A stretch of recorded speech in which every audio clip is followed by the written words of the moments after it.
With just two wheels and a whole lot of horsepower, the motorcycle is the vehicle of choice for those who live life on the edge. And no group embodies the spirit of freedom and notoriety more than outlaw biker gangs. The image of outlaw bikers we've created is exaggerated in many ways by popular culture, but that doesn't make the reality any less extreme. So, today we're covering the rough and tumble history of outlaw biker gangs. But before we get started, be sure to subscribe to the Weird History channel. After that, leave a comment below and let us know what other fringe groups you'd like to hear about. Alright, Outlaws, let's rev those engines.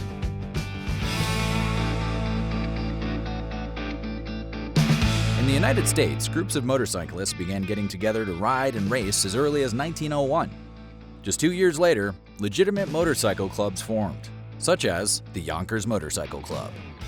That same year, the Federation of American Motorcyclists was founded in Brooklyn to protect, serve, and support bikers in a new era of high-speed races, countrywide tours, and ever-expanding roads. Membership to the FAM stated that any rider of good character could join for $1 per year. Present at a formative meeting for the FAM was George M. Hendy, president of the company Indian Motorcycle. That's motor without the R, as a nod to early American vehicles. At his first meetings, Hendy purportedly brought more than 100 individuals with him to join the Federation.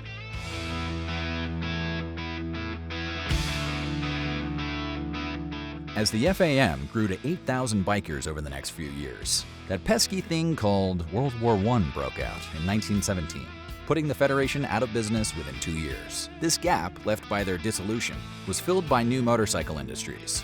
By 1922, the largest industry giant, the Motorcycle and Allied Trades Association, gave full support to an exciting new cultural phenomenon. Formed at the beginning of the war, the Gypsy Day Tours promoted bike rides across the United States.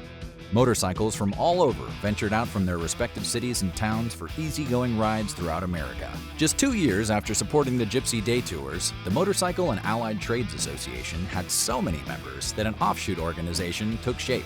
This new group, dubbed the American Motorcyclist Association, or AMA, soon became the new arbiters of the Gypsy Day Tours. Eventually, taking part in the tour required an AMA membership exclusively. And if you have any other AMA questions, AMA.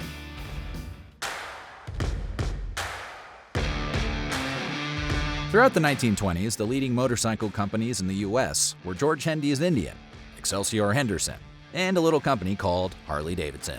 Though Excelsior Henderson folded within a decade, both Indian and Harley-Davidson kept up with changing demands as another critical moment in history unfolded.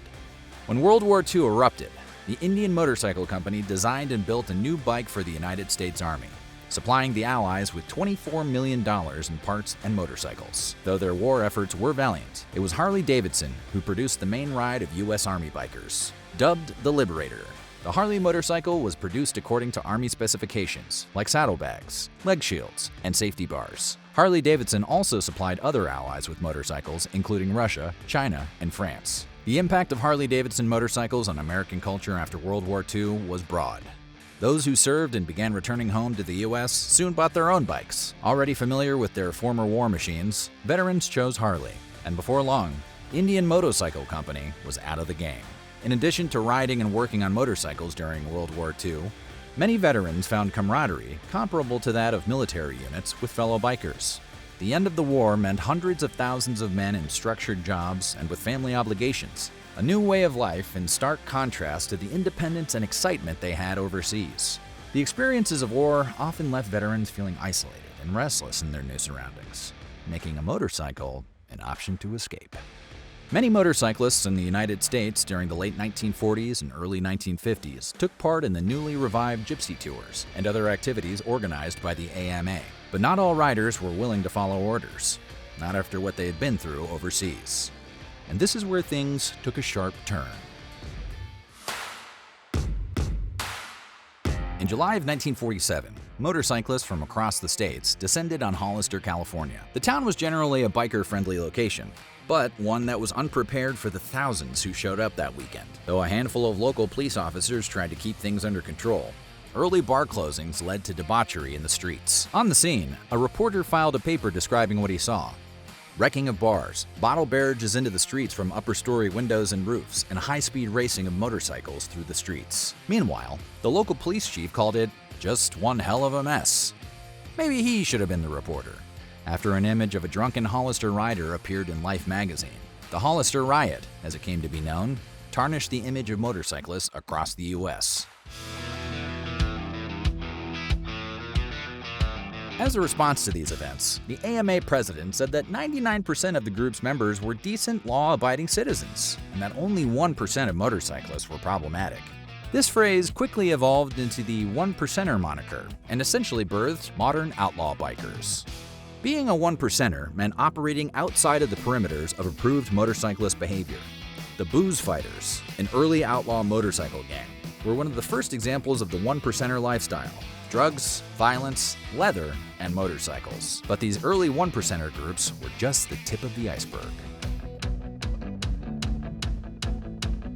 The Hells Angels were founded in March 1948, and although the history is murky, two versions have emerged. In one telling, the name of the group came from a motorcyclist who had flown with the Hells Angels squadron during World War II. Another version attributes the name to a 1930 World War I movie directed by Howard Hughes called Hells Angels. Either way, war was clearly involved. According to future member of the Hells Angels, Ralph "Sonny" Barger, the mission of the club was to be a thorn in the AMA's ass. Alongside wearing their outsider status with pride, the Hells Angels also sealed Harley-Davidson's link with outlaw motorcycle clubs forever. To customize their Harleys, Barger explained, "First we would take the windshields off, then throw out the saddlebags and switch the big old ugly seat. We didn't need all of those lights either. We replaced the straight handlebars with a set of high bars and replaced the bigger gas tanks with smaller teardrop-shaped tanks. Next, we'd toss the front fender, or make an even thinner fender from the tire cover mount of a 1936 Ford. Did you get all that? It's okay, you can always rewind." After adding the appropriate paint and designs, the Hells Angel would officially have what would come to be known as a chopper. These brutal bikes allowed Hells Angels to ride American-made motorcycles their way. And living your best life is the sharpest thorn in the ass of them all.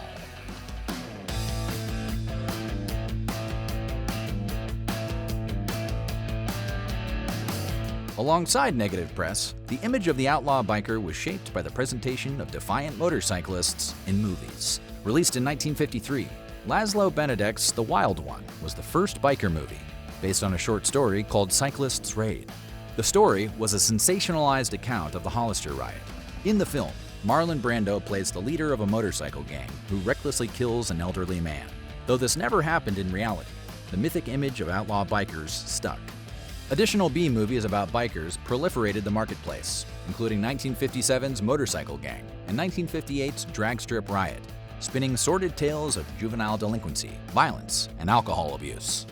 In 1969, Easy Rider featured Peter Fonda and Dennis Hopper riding across the U.S. on Harley-Davidsons. This film represented the anti-establishment nature of bikers, as well as nonconformist counterculture. After its release, bikers were the new American cowboys, anti-heroes to be both admired and feared.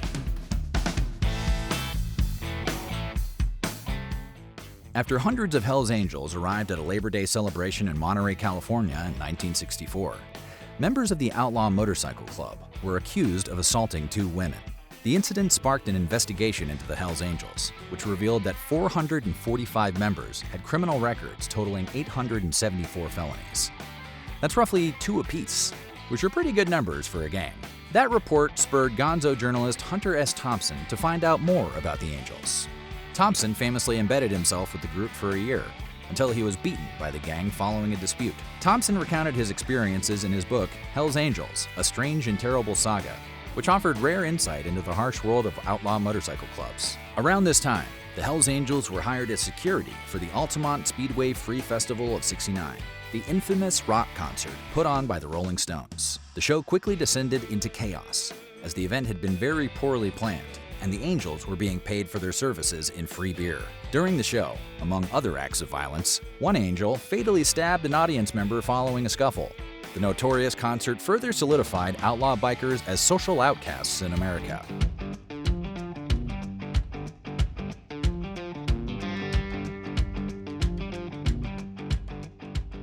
While outlaw bikers are not outlaws in the strict sense of the word, they do live by a code all their own, outside the rules and standards established by the American Motorcyclist Association. These are groups of defiant riders who unite only to have fun, make some noise, and sometimes even give back to their communities. However, the term does carry a hefty weight that can be measured by the bloody history of many biker gangs. Though a majority of motorcyclists cannot be held accountable for the actions of outlaws, the one percenters have left their mark for all time. So what do you think?